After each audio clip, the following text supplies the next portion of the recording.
एक बात याद रखें, वो इस्लाम नहीं हो सकता, किसी मुसलमान का काम हो सकता है।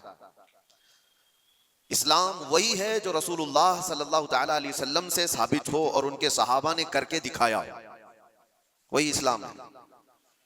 आज पूरी दुनिया जिस तरह से टारगेट पर रखी हुई है, ये मुसलमानों के कामों की वजह से, इस्लाम के तालीमात की वजह से नहीं।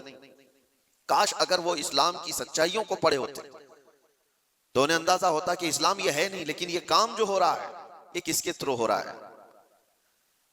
जो जुल्म, जो फसाद, जो फितना पूरी दुनिया में मचाया जा रहा है, अगर वो किसी व्यक्ति के जरिए से, किसी इंसान के जरिए से है, तो ये उसका अमल है, उसके दीन का नहीं, क्योंकि वो दीन का ठेकेदार नहीं है।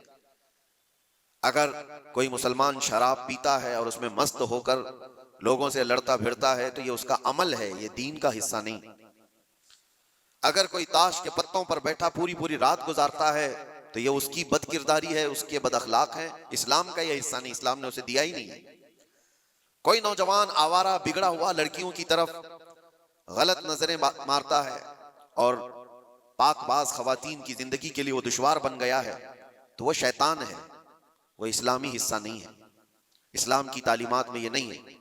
रब तबारक व तआला ने जो दीन हमें अता फरमाया रसूलुल्लाह सल्लल्लाहु अलैहि वसल्लम के जरिए से, वो इतना पाक है, इतना पाक है कि इस पूरी कायनात में इस्लाम आया ही है फितना और फसाद और हर बुराई को खत्म करने के लिए।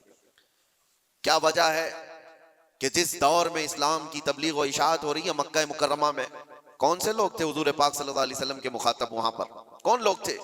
वही लोग तो थे जो शराब नोशी में फख्र करते थे, जुआबाजी उनका शियार था, औरतों को बाजारों में लाकर नीलाम कर देते थे, बच्चियां पैदा हो तो गर्दन मरोड़ कर दफन कर देते थे। ये वही लोग तो थे उस वक्त। लेकिन नबी मोहतरम सल्लल्लाहु तआला अलैहि वसल्लम की तबलीग और इशाअत के बाद एक एक बुराई का खात्मा हुआ या नहीं? पूरी तारीख इसकी गवाह है। एक एक बुराई खत्म होती चली गई।